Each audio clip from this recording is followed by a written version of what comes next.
I would hazard a guess a lot of people listening to this do not recall the World Wrestling Federation in the year 1990.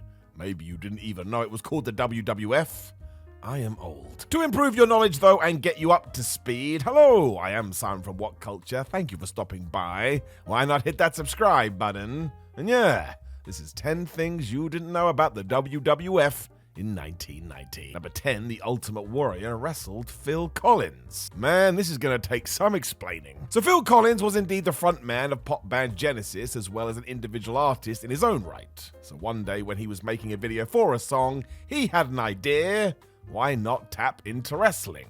I mean, we've all been there. This was for Two Hearts, which went on to become a huge hit and tied into a network special known as But Seriously, which told the story of Phil and some TV executives trying to build to a big event. This is officially the most 90s thing ever. The chosen man to help with this was indeed the Ultimate Warrior, and if you're asking why wasn't it Hulk Hogan, well, he was the first choice, but when he couldn't do it, the Warrior was always number 2. It does start alright as well as the Ultimate One and Collins begin to dance when it gets violent. Warrior grabs Phil and throws him around the place, and even though the singer tries to fight back, he failed. Of course he did. It's actually quite bad when you watch it now, although really, what were our expectations? This was meant to be silly, and it was. Not sure anybody thought we were getting a 5-star classic. 6.25 stars in the Tokyo Dome. Number 9, Shane Douglas was the third Rocker. Well, almost anyway. Now, this was 5 years before Shane Douglas had a very public war of words with one Shawn Michaels. And given that somebody had to step into HBK's shoes for one of house shows, yeah, Douglas got the nod. He was young and blonde after all. Now, this happened throughout the summer and obviously was off camera, but I'm sure Shane was thinking, well, if this goes well, I'll be in the company's good books. Was being a good soldier after all, doing what was asked. As it turned out, he was wrong. Once he was done with this, Douglas was kind of anonymous for a year, apart from a very short appearance in the 1991 Royal Rumble, although guess what he did on his last night for the company? He teamed with Marty Jannetty to take on the Oriental Express at a live event. This kind of feels like a troll. Now, there is a lot more to discuss with Shane's WWF run, but that's another video for another day. Just know eventually he got booked as a teacher. And no, I'm not kidding. Number 8, the WrestleMania commentary era. So up till 1990, Jesse the Body Ventura and Gorilla Monsoon were the WrestleMania commentary team in some capacity. It's all we knew. When the Ultimate Challenge rolled around, though, the WWF decided to head in a different direction, and Jesse would leave entirely. He fell out with Vince McMahon over money, and the fact he tried to form a union. Why did that fail? Hulk Hogan. Again, that's a different video. The reason it's important to talk about, however, is because of what they represented. Monsoon was the straighter than straight announcer, whereas Ventura liked the bad guys and would find a way to justify their dastardly actions. Now, this was nothing new, but it's still a dynamic that WWE leans on today. Obviously, Gorilla would also leave a legacy alongside Bobby the Brain Heenan, and you can hear the Body with Vince behind the desk too. That was always interesting, mostly because Jesse took every shot he possibly could. Number 7, the original Survivor Series card. The first Survivor Series was planned a long time out. As pay-per-views acted as these monumental moments as opposed to monthly occurrences, the powers that be would need to know what the idea was, so they could book everything else leading up to it. Because wrestling is nuts, there's no way it would hold up though. Part 1 here is when Rick Rude did a Jesse Ventura, he fell out with Vince McMahon over cash, and he jumped ship. Whoops. You can still see Survivor Series graphics with Rude in them though, and when you research it today, it sounds like he could have gone after Hulk Hogan. He would have lost for sure, but still, he's back at the top of the card. Akeem was also going to be a part of Sergeant Slaughter's Mercenaries team, but he departed too, and it was the same story for Bad News Brown. He was the 4th guy on Team Ted DiBiase, but exited stage left, although that one worked out well, and you want to know why? Because his replacement was none other than The Undertaker. Talk about sliding door moments. Number 6, Brutus Beefcake versus Mr. Perfect. At WrestleMania 6, we chose Brutus the Barber Beefcake to end Mr. Perfect's undefeated streak. Goes to show, you didn't think cutting your hair was going to help in wrestling, but you were wrong. The idea was that Perfect would win the Intercontinental title after this, meaning we could get to the 1990 SummerSlam and do the big rematch. Sadly, Brutus never made it. The real-life Ed Leslie was involved in a horrific parasailing accident that almost killed him and absolutely took him out of wrestling for a while. Instead, Vince McMahon shuttled in Kerry Von Erich as the Texas Tornado, and just to really surprise the fans, Kerry won. He would only hold the title for a couple of months before Perfect won it back, but still, it made the title pretty interesting as we went throughout the year. As an added note too, Beefcake was also penciled in to win IC Gold at SummerSlam 1998, that didn't happen either. Instead, the Ultimate Warrior was going to return, so the hairdresser got storyline hurt. Let's just face it, this basically wasn't his lane. Number 5, the Texas Tornado pretends to hold the IC title. So as we have just brought this one up, let me give you some more info. So we've already talked about the fact that his championship reign was relatively short. It all did get a little bit weird at the Survivor Series. There, Kerry teamed with the Ultimate Warrior and the Legion of Doom to face Mr. Perfect and all 3 members of Demolition, meaning not only did we have the World and Intercontinental Champion together, but yeah, Tornado and Perfect were at odds again. Given how the taping schedule worked back in the 90s though, on November the 19th, the WWE had filmed Von Erich losing his title to Mr. Perfect, with this pay-per-view airing on the 22nd. As it wasn't going to be shown to the TV viewer until the 15th of December, we had to keep going forward, but you know there was at least one fan with a massive eyebrow raised. They knew the deal, but 30 years ago you could have told somebody this, and they wouldn't have believed you anyway. Number 4, Mr. Perfect, the workhorse. We shall continue on with this theme, and remember this, in the 90s, all wrestlers worked a hell of a lot. I mean, it's crazy now, but back then it was borderline nuts. Nobody could match what Kurt Hennig did in 1990 though, because as well as bouncing around with the Intercontinental title, he basically fought every single top babyface in the company. Because he was tussling with Hulk Hogan on house shows at the start of the year, then did his program with Beefcake, moved on to the Ultimate Warrior after he won the big belt, faced Jake Roberts, Tito Santana, Jim Duggan, the Big Boss Man, Hercules, the Legion of Doom, Roddy Piper, and so many others. I've just got to stop here. It kind of makes sense why his back stopped working in 1991, but in this 12-month period, he worked 194 times. There's likely more we don't know about too. This was just perfect though. Back in 1989, he had smashed through 173. Number 3, there is a lot of the gobbledygooker. So the narrative today is that the WWF revealed the gobbledygooker at the Survivor Series as their new mascot, realized this was a stupid idea, and he was gone again. It's not exactly true. Even after the horrendous reaction at the pay-per-view, Vince McMahon wouldn't let it go, so he kept trying. It meant we saw the giant turkey with Tugboat and the Bushwhackers, as for some reason they all cut promos, and before every single live show, the Gooker was sent out in front of the crowd to see if he could get some cheers the WWF were hoping for. Surprise, surprise, it never clicked. I wonder why. Their last big plan was to have Gobbledy twirl Howard Finkel, and I mean that literally. He stood there and spun Howard around like this was meant to help. Soon after, he was finally kicked out the door and into the history books as one of the worst ideas ever. Number 2, Jacques Rougeau goes back to back. If you do bring up Jacques Rougeau to any hardened wrestling fan, they will likely remember the tag team of the Fabulous Rougeaus and the Mountie. These were his calling cards. The year didn't start well for the team as they lost to the Bushwhackers and the Rockers, which was mainly because the WWE had decided to move on.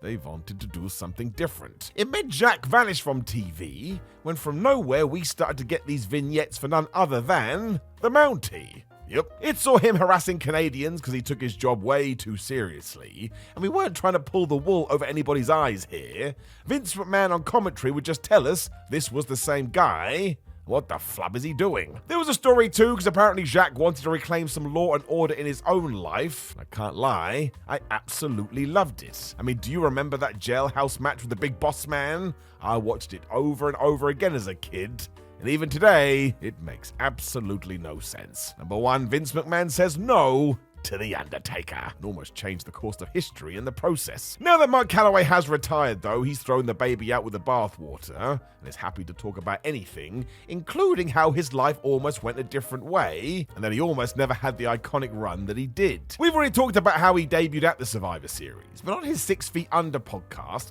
the dead man revealed that yep, while right-hand man Bruce Pritchard put him over huge to the boss, McMahon didn't see it. even after a meeting. Telling Mark right to his face that the company didn't have anything for him, it all changed down the line when the concept of a traditional mortician was brought to the table. Turned out Vince did think that Calloway had something to him as a person, and the rest we know. What are your memories of WWE in the year 1991? There's a good chance that you were young enough to remember it fondly, since you were likely young, naive, and basking in the glow of the spectacle of it all. But you might not recall the sheer extent with which the WWF went heavy heat mad in one of its most controversial years ever. So I'm Gareth, this is WhatCulture Wrestling, and here are 10 things you didn't know about WWE in 1991. Number 10, a sign of the times, an omen for the future. You might have wondered on more than one occasion why WrestleMania 8 was not headlined by Hulk Hogan versus Ric Flair. It felt like the biggest match not just in the WWF but in all of pro wrestling. Hogan and Flair were the respective aces of the WWF and the NWA. In a trivia note, Hogan and Flair actually worked their first match unadvertised on an impromptu basis. In Dayton, Ohio on October 22nd, Hogan replaced Roddy Piper. Hogan and Flair did the post-TV taping dark match on a whim, thinking it was a good idea to feel one another out in the ring before taking their show on the road. You may have read that the program didn't, for whatever reason, connect with the public to the level anticipated, but you might be surprised at how early the thing failed to ignite. The very first advertised Hogan vs. Flair match took place on October 25th, 1991 at the Oakland Coliseum. Their main event drew 13,400 people, but did not set a record for pro wrestling nor sell out the building's capacity. So with that in mind, I've got a quick question for you. What is a match that you feel should have gone down on the grandest stage of them all? Let me know in the comment section down below. Number 9, WWE experimented with Attitude much earlier than you thought. In December 1997, Vince McMahon ushered in the era of Attitude, and for the next 3.5 years or so, the WWF was swarming with exposed skin and misogyny. Incredibly though, given that the WWF of 1991 was a parody of the American hero's quest for justice, a premonition of Attitude unfolded on the house show circuit between the Royal Rumble and WrestleMania. As the Ultimate Warrior vs. Sergeant Slaughter series was prolonged to send the crowd home happy, Warrior lost, but fans were granted catharsis when sensational Sherry was hung upside down from a steel cage, exposing her bra and panties. As a side note, Dave Meltzer attended one such show and reported that while the lads loved it, horrified parents dragged their kids home immediately. Number 8, something for Bret Hart to smile about. To fast forward to 1993 briefly, Yokozuna went over WWF champion Bret Hart in the main event of WrestleMania 9. The terrible finish Mr. Fuji threw salt in Bret's eyes acted as pretext for the controversial impromptu main event, in which Yoko was immediately dethroned by Hulk Hogan, of course. The decision was made to revert to the easy shortcut that was Hulk Hogan because, while his act was a bit tired, he was a bigger name than Bret. The thing is, Bret had replaced Hogan for a good reason. The fire had gone out, and Hogan's box office magic had waned. It was a desperately upsetting night for Hart, but as disastrous as WrestleMania 9 was in general, it actually outdrew the night that Hogan became passé. WrestleMania 7 drew 400,000 buys on pay-per-view, with the median well established by that point. Mania 5 drew a staggering 767,000, where WrestleMania 9 drew 430,000, but that incidentally was up 40,000 on the number Hogan drew for his main event against Sid Justice at WrestleMania 8 in 1992. This is not to state that Bret was a bigger draw overall than Hogan, but fans were more interested in seeing Bret reclaim his title than they were in the death rattle of Hulkamania. Number 7, it's not just AEW. Recently, WWE announced the Bash in Berlin premium live events for August 2024. Now, WWE has frequently promoted PLEs in international markets under Triple H and Nick Khan, and have a strong base of fans in Germany, but it would be naive to state that the timing of the show didn't have a tiny bit to do with the fact that German fans now have less incentive to travel to England to watch another major event promoted by a US company that does not tour Europe frequently. WWE has done this sort of things decades before All Elite Wrestling and All In 2 existed though. They were doing it long before 1991, but in 1991, Vince McMahon booked a stadium show out of pure spite, because the promoter of the St. Louis Arena had allowed WCW to run shows in the building, and aghast Vince McMahon decided to book Busch Stadium in retaliation. Knowing that the attendance would dwarf the crowd WCW would pull to the arena, he, and this was a ballsy move mere months after WrestleMania 7 was downsized, also knew that the arena promoter would see the WWF as the only viable wrestling racket in subsequent years. It's this sort of cynical yet astute thinking with which Vince got to where he was. Number 6, WWF WWF equals bigger than Madonna. In a sobering parallel between AEW in 2023 and the WWF of 1992, each promotion drew an enormous crowd to Wembley Stadium as domestic business softened. The first trend actually started a year prior, which compelled Vince McMahon to run SummerSlam 1992 in London. In October, the WWF toured the United Kingdom and Europe to staggering, record-breaking effect. The WWF caught a blaze in Great Britain, much as it had in the States years prior through the rise of Sky Sports. The UK equivalent to cable TV took longer to reshape the landscape, but eventually the WWF reaped the rewards for a second time. Kids in schools the land over annoyed their parents into forking out for an exorbitant subscription because the Fed was the talk of the playground. Vince McMahon and the Premier League drove Sky to households. The WWF occupied a bizarre transatlantic space between turmoil and triumph. Strange but incandescent, the WWF was so hot over here that a Wembley Arena show on October 14th sold out in just 56 minutes. At the time, this was the fastest sellout in the history of the building, breaking the record set by Madonna. That context is frankly insane. In 1991, Madonna was the talk of the tabloids, a figure of seismic controversy, and was touring the Immaculate Collection, the best-selling greatest hits album ever released by a solo artist. The WWF show was headlined by the Legion of Doom versus the Nasty Boys. Better than Madonna though, apparently. Number 5, WWF brought the heat. 1990 was hardly a great year, but in 1991 it really felt like the walls were closing in on the 80s pop culture behemoth. In response to shock young fans back into caring, Vince decided to traumatize them. He booked a psyche scorcher of an angle in which Randy Savage was bitten in the arm by Jake Roberts' Cobra. It was heavily implied after an endless feeling administration of CPR that The Undertaker had suffocated the Warrior to death by trapping him inside of a casket. As was taped in 1991, Marty Jannetty would rather have smashed his face into glass than confront the end of his friendship with Shawn Michaels. The WWF of 1991 was nightmarish for the young fans, as the bad vibes surrounding the promotion seemed to bleed through the camera lens. Number 4, the real reason behind This Tuesday in Texas. If you're a millennial fan raised on the WWF, cast your mind back to the early 1990s, when you sit down with your sausage and smiley faces dinner to watch Survivor Series 1991 on Coliseum Home Video. Life is good, but oh boy, The Undertaker is out next, and through your childhood lens, he's a real creepy. And oh no, he's just beaten Hulk Hogan for the belt. Blast! But Hulk Hogan might win it back at some show called This Tuesday in Texas? What the hell is This Tuesday in Texas, son? Your dad asks. It's another 20 quid at Woolworths, that's what it is. Not a chance. Vince McMahon annoyed parents and left kids wanting, undermining the home video and pay-per-view markets with this cheap carny trick. Survivor Series and This Tuesday in Texas were two of the worst performing WWF pay-per-views in years, and really only existed as a double header to offset the startup costs of the World Bodybuilding Federation. Number 3, him?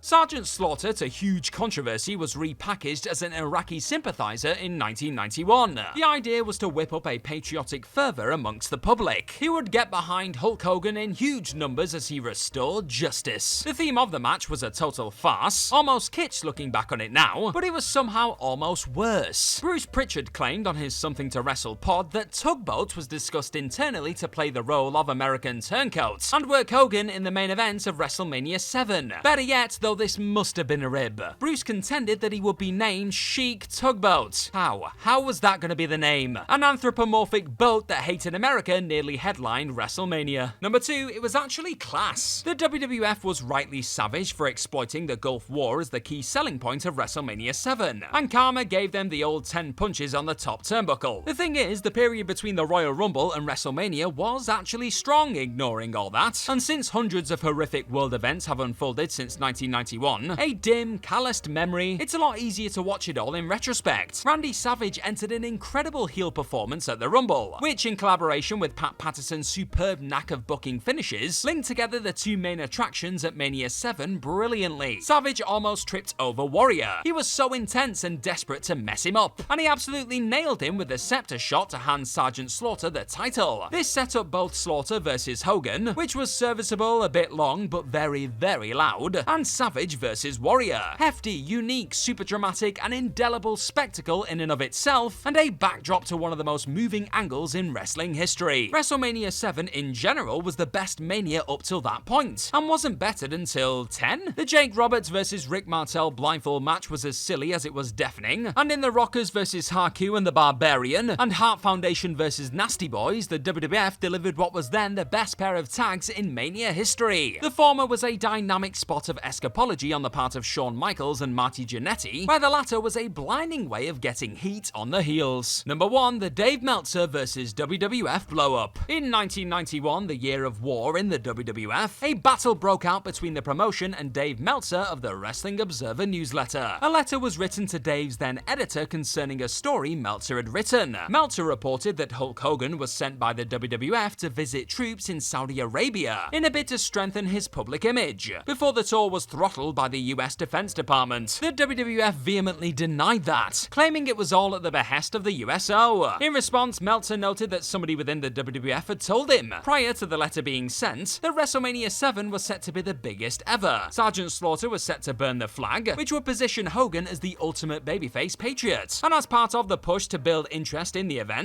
Meltzer was told Hogan was going to Saudi. This sparked something of an existential crisis within Meltzer, who dedicated the entire February 4th Wrestling Observer newsletter to a treatise on journalistic ethics. In this issue, Dave revealed that he once worked for the WWF as a consultant on the Japanese scene. Tour dates, bookings, the way things played out in general, that kind of stuff. So if you believe that Dave shouldn't report on something he's never been involved in, you'd be wrong. The WWF made further accusations that Dave specialized in inaccurate, biased writing. The irony of which is that you can comb through virtually any edition of The Observer from 1991 and notice that Meltzer was right on the money. And yet, in the September 30th issue, he correctly reported that the latest speculation is that they'll be asking Ultimate Warrior back, and he indeed returned months later. It was a bold one given the events of SummerSlam 91, at which Warrior extorted Vince McMahon for Hulk Hogan money. That relationship was deemed dead. In the same issue, Meltzer reported that the Rockers had handed in their notice but were unlikely to join WCW since the promotion was not strong enough at the negotiating table. And what do you know? Dave was correct on both counts. It's almost like he knows his stuff. Get in your time machines, my friends.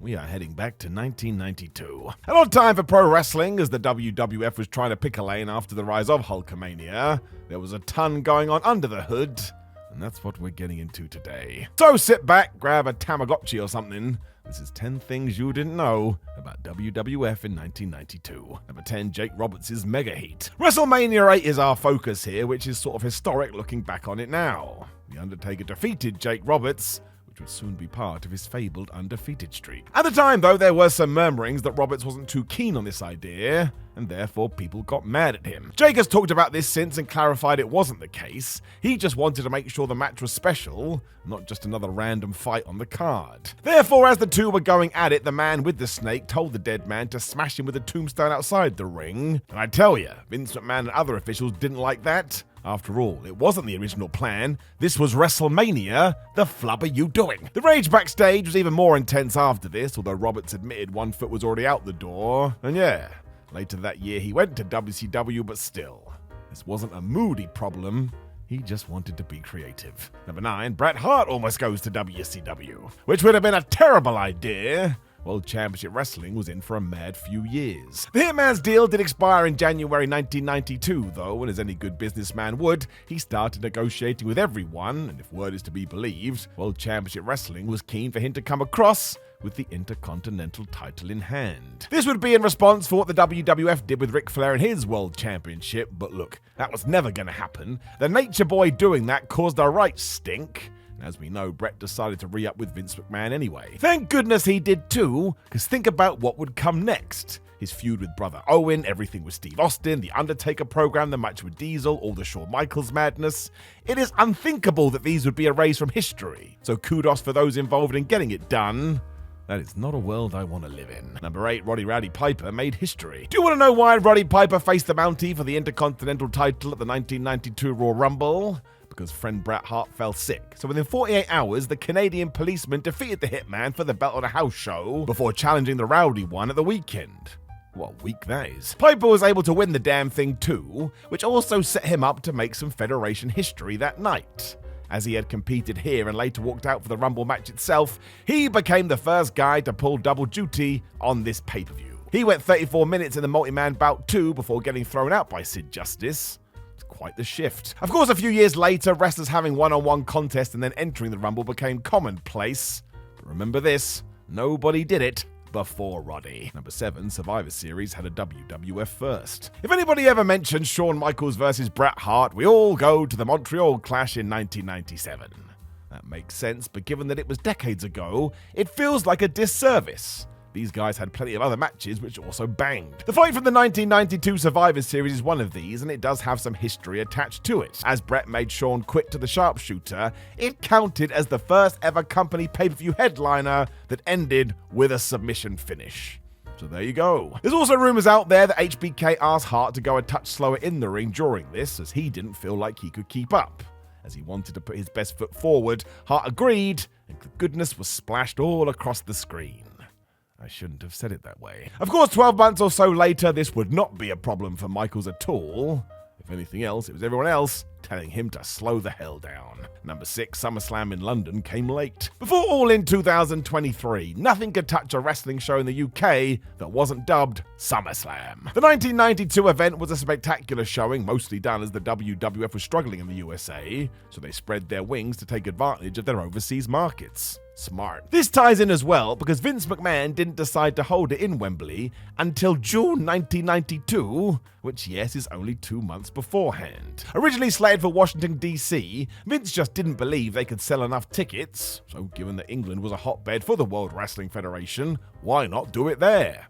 He was right. He also changed the main event to Bret Hart versus the British Bulldog for obvious reasons, and to tie it into our last entry, Hart versus Michaels was on the card at one point. Want to hear the best part though? Davey Boy Smith was going to tangle with Repo Man. That sucks. I would have loved it. Either way though, to this day, it remains one of the biggest wrestling shows of all time. Number 5, the British Bulldog forgot the main event. We shall carry on our journey to the UK too, because yep, in that main event, Davey Boy Smith couldn't remember what he was meant to do.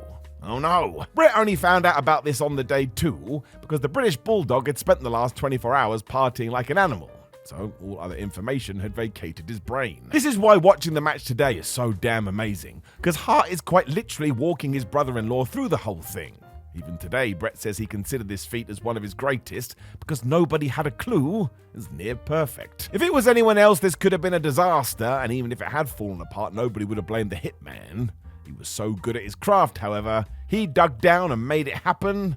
A true work of art. Number 4, Lex Luger wasn't hired to wrestle. Nope, he was jacked. So just go out there and flex. I'm only half kidding because this basically was the idea, and yes, it's all situated around the amazing WBF, or the World Bodybuilding Federation. An early venture for Vince McMahon, who thought he could take the WWF magic and cast it over the world of muscles. He reached out to Lex, who had recently suffered a serious injury following a motorcycle accident, and asked him to join up.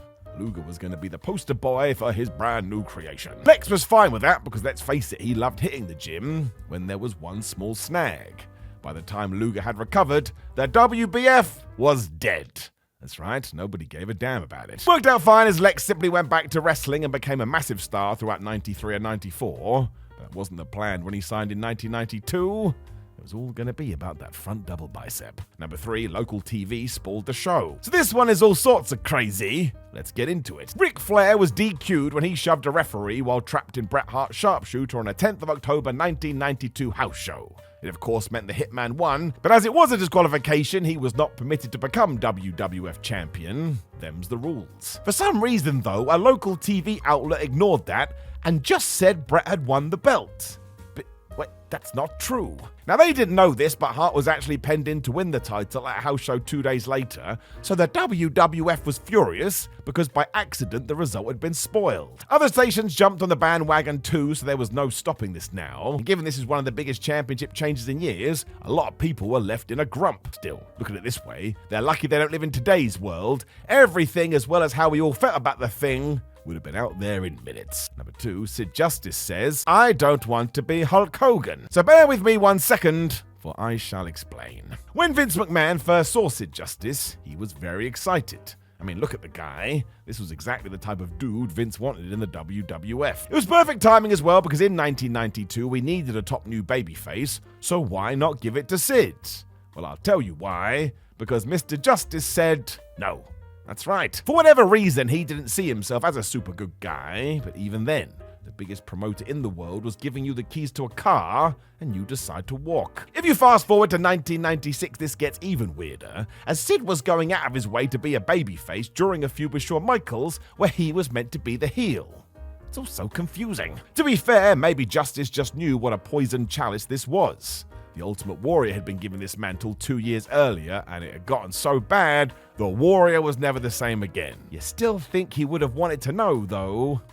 Apparently not. Number 1, every title changed on a house show. As I am talking, WWE and TKO have done a big hoo-ha, saying house shows may go away forever. Well, look, that wasn't the case in 1992, but even then, nobody ever actually thinks a title will switch sides on a non-televised event. But clearly in the early 90s, the World Wrestling Federation just wanted to have some fun. Because it happened constantly throughout the years. You had that Bret Hart World title win over Ric Flair in Saskatoon. We've mentioned the Mountney beating Bret for the IC title in January. And the Tag Team Championships changed twice when Money Inc. beat the Legion of Doom in February, and the Natural Disasters smashed them in July. It meant it got the message out there, you've got to attend these things. The takeaway aim was, well, if the World Championship can change hands, then anything can happen, right?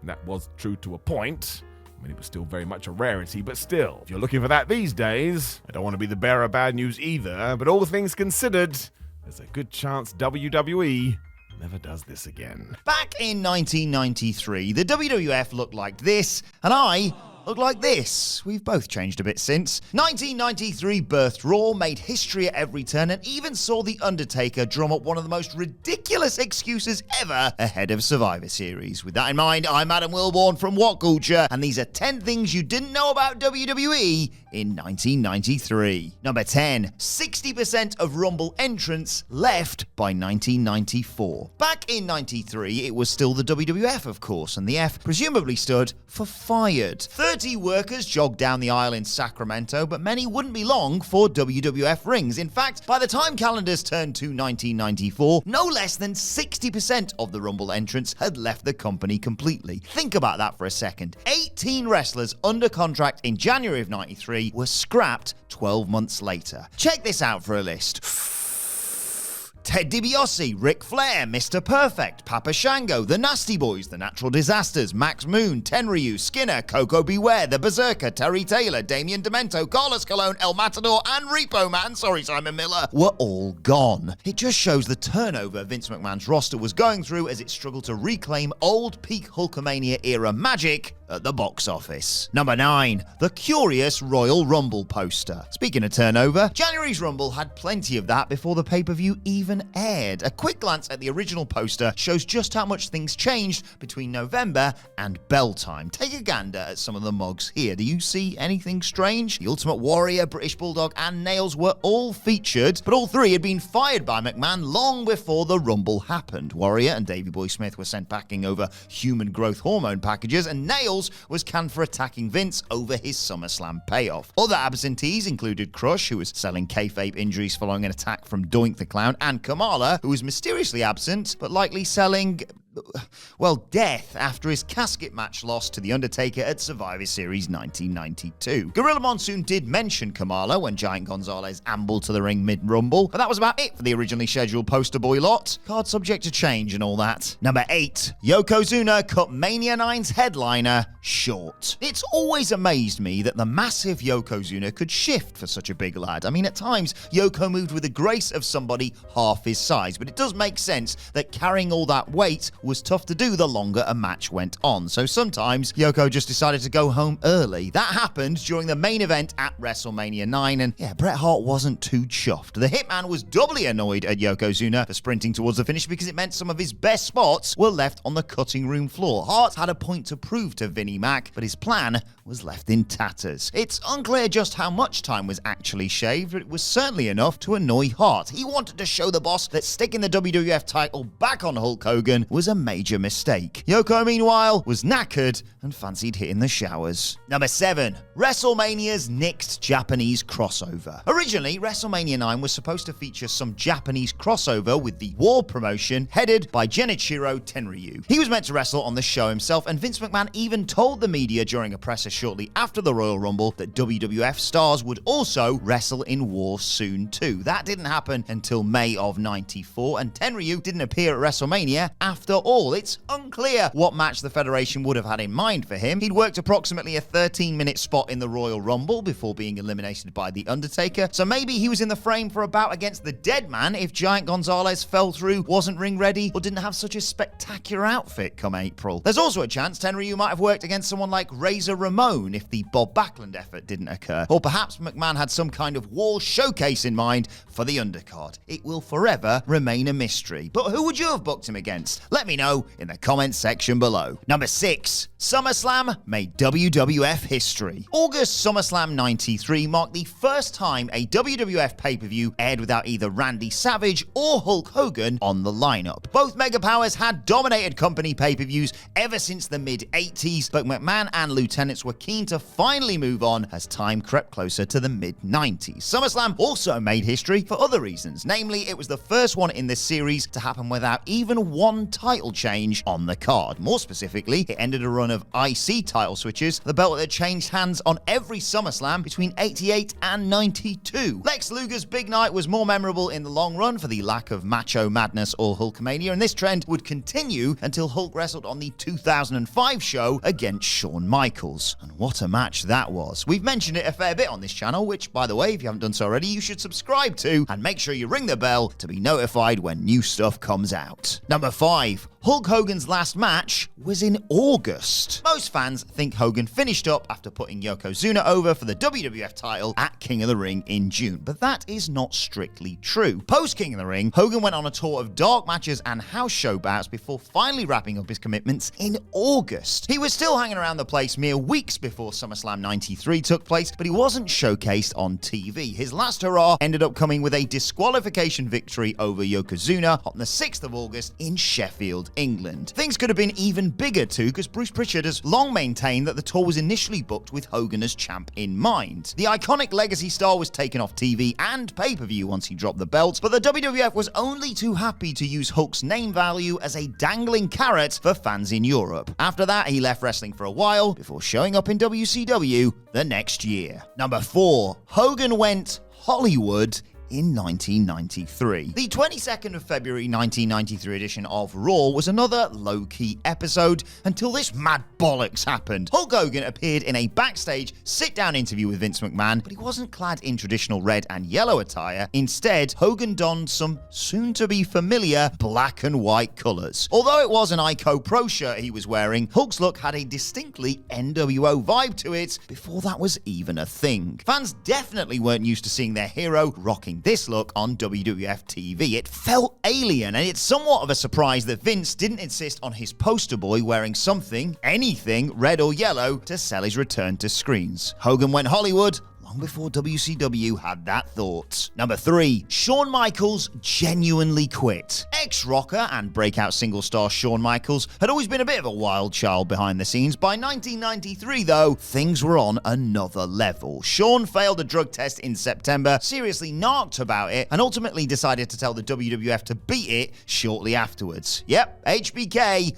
quit the company. He'd be back by Survivor Series time, of course, but things did look bleak for a spell. Imagine how radically different WWE history would be without anything Shawn Michaels post-93. That is an impossible thought. In the short term, it would have meant no iconic ladder match versus Razor Ramon at WrestleMania 10. The boyhood dream wouldn't have come true, and the butterfly effects of Shawn telling Vince where to go would have been felt for generations. Obviously, both men could have patched things up further down the line, but it's good for McMahon that Michaels returned to work when he did. Number 2. My dog ate it, Vince. Bruce Pritchard told his fans on his Something to Wrestle With pod, which is genuinely one of the best out there, that's not ours, that The Undertaker wasn't exactly pleased about wearing some American flag motif on the inner lining of his trench coat at Survivor Series 1993. Taker actually tried to get out of the gig in the lead up to the November pay-per-view. Incredibly, the dead man told members of management that his dog had munched the jacket, so he couldn't wear it. The WWF, though, called Taker's bluff and had another one ready for him in Boston, meaning the legend had to begrudgingly do as he was told and wear the coat. Apparently, The Undertaker was concerned that he'd be tampering with his carefully constructed gimmick by bowing to peer pressure and showing off a patriotic side when teaming with Lex Luger and the Steiner brothers. The All-Americans was one concept Taker didn't jive with, but he went along with the plan eventually. No dog ate my homework excuses worked here. Number 1. Raw was almost called Down and Dirty. Raw has been WWE's tentpole weekly show since January of 1993. After a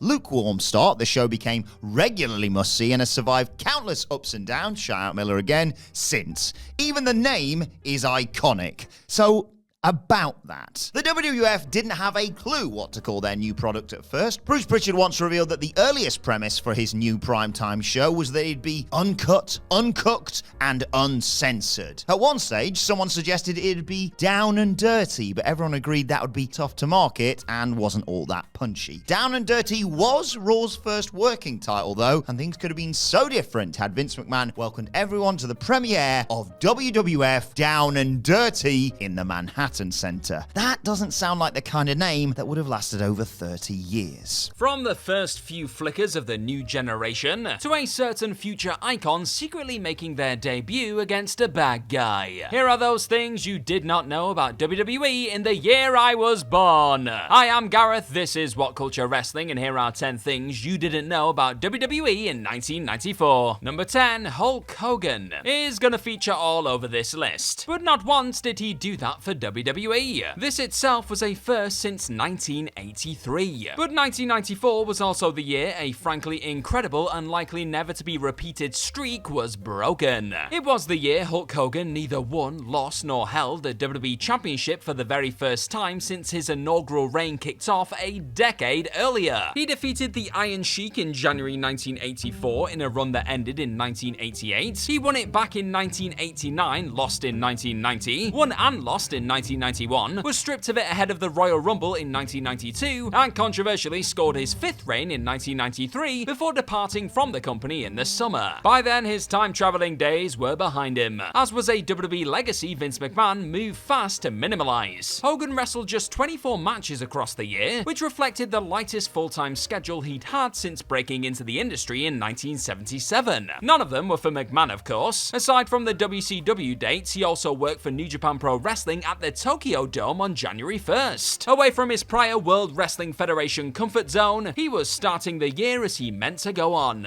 as was his former employer. Number 9, the new generation takes shape in the Royal Rumble. Months before the new generation became the branding method of choice for a WWE undergoing historic changes in just about every department, the Royal Rumble match revealed a sign of things to come. Not only did it feature Bret Hart as the overwhelming favorite of a live crowd forced to pick between the Hitman and co-winner, and transparent Hulk Hogan like-for-like replacement Lex Luger, but it also featured over half of the entrants competing in their first ever Rumble match. And digging into the data finds that for most, it was their first opportunity too. Quang, the Smoking Guns, Diesel, Jeff Jarrett, Men on a Mission, Thurman Sparky Plug, Lex Luger, and Adam Bomb had all been in the company for a year or less. It wasn't much longer for the Steiner brothers, the Head Shrinkers, Doink, and Bam Bigelow. Bret Hart and Shawn Michaels were in the Battle Royal as singles wrestlers for the first time, and former WWE champion Bob Backlund, a record setter 1 year earlier, made it just 41 seconds before being eliminated by breakout star Big Daddy Cool. And as many potential new talents took their bow, one long-standing star prepared to take a break. But number 8, The Undertaker's work schedule during his time off. Was Undertaker shooting in his infamous 1999 promo about eating snakes in Death Valley when he turned to the Big Show and said, "Nice try, big man, but I don't sleep"? No, he was just being a preposterously insecure grandstanding idiot. But he put in 9 years of hard graft working for Vince McMahon by then, so people are entitled to lose their minds a little. Shortly after Chris Jericho and the rest of the world highlighted how boring and unintentionally hilarious that was, the dead man was given time to rest, rehabilitate, and return as the American badass that brought him several years away from the persona that made him an icon before a welcome return a few years on from that. It was only the second significant break he'd taken in nearly a decade, and even in the first one he was still on the clock for his boss. After Undertaker floated into the rafters following his Royal Rumble loss to Yokozuna, he supposedly disappeared until his SummerSlam return against Ted DiBiase's doppelganger. He in fact worked 15 matches, which is almost one per fortnight during the time he was away. Often batched together, he worked international tours in May and June, and got back on the dark match circuit in July and August ahead of his return. They were nonetheless regular enough that those whack wacky Elvis-adjacent skits weren't the only places members of the public were catching sight of the former WWE champion. Number 7, the real career break in 1994 was taken by Shawn Michaels, who didn't work an official match for the company between wrapping a post-WrestleMania house show run against Razor Ramon on April 3rd and a televised bout with the bad guy on the live August 1st edition of Monday Night Raw. It never really felt like an absence at the time because, amongst other things, it really wasn't. Michaels took on the role as Diesel's manager and host of the Heartbreak Hotel talk show segment on television,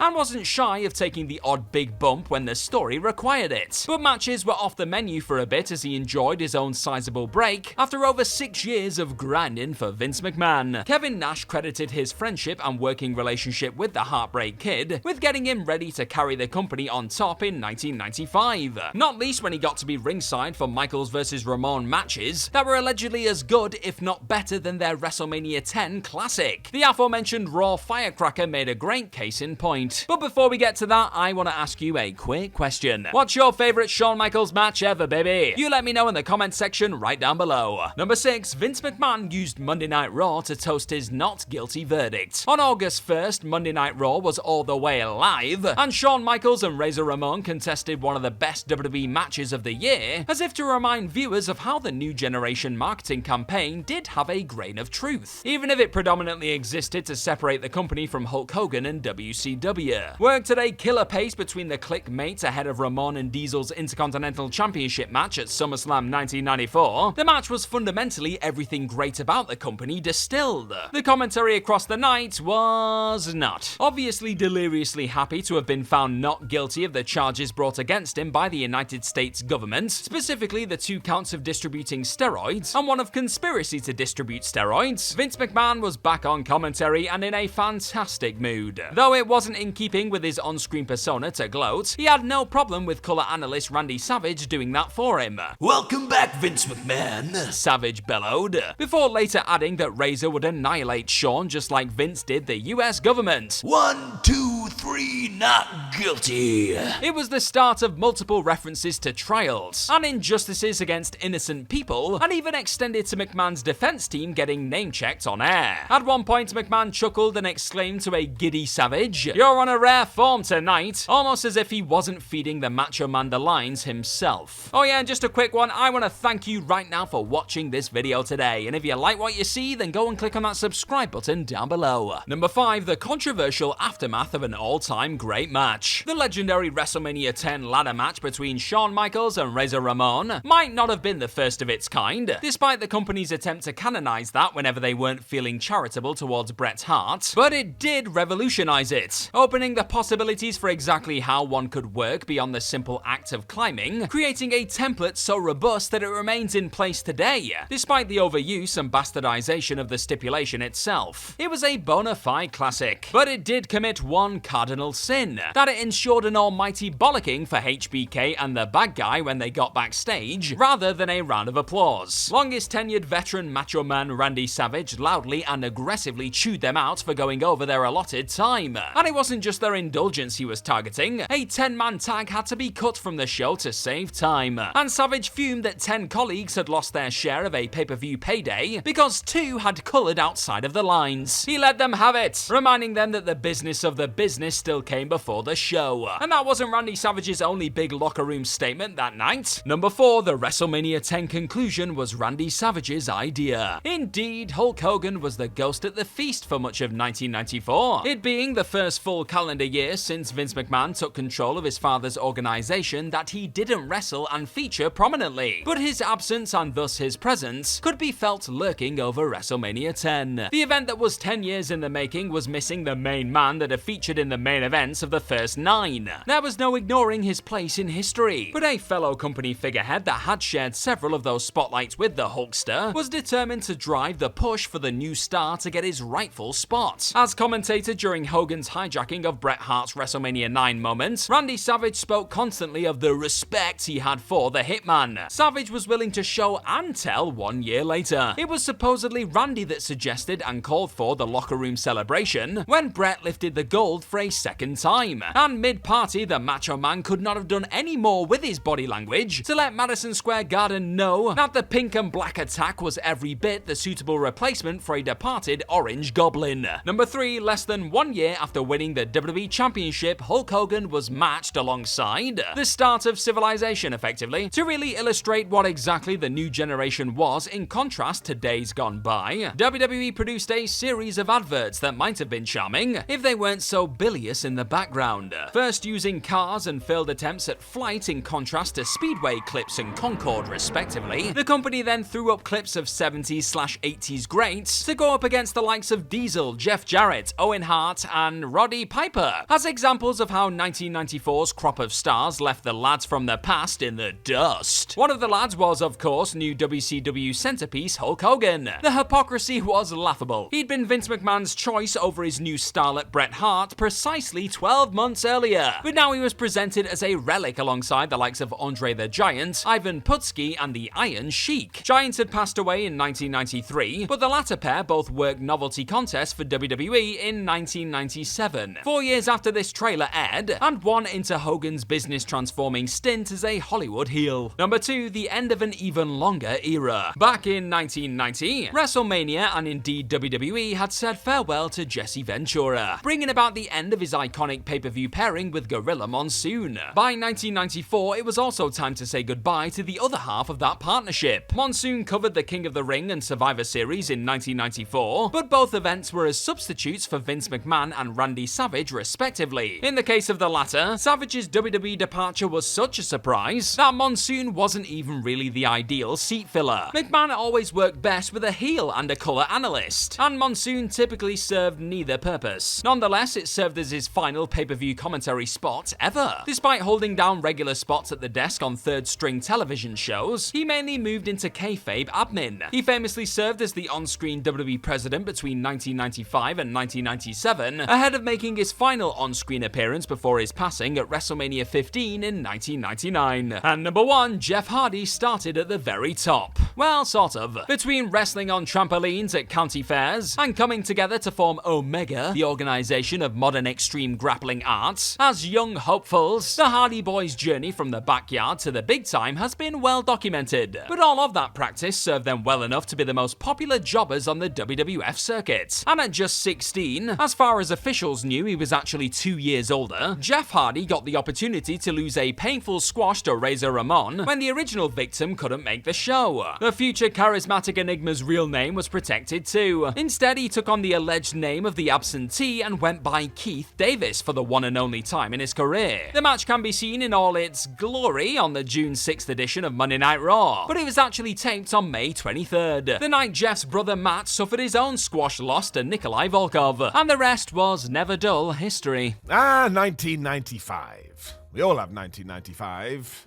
Maybe. I don't know. What a stupid thing to say. It was a super interesting time for the World Wrestling Federation, though, so look, get in your DeLorean and let me take you back to sports entertainment from yesteryear. Because yeah, this is indeed 10 things you didn't know about the WWF in 1995. Number 10 wasn't great. It's not like we only realized this recently either. At the time, everybody was a bit worried about the WWF, because while times were a-changing, they were not.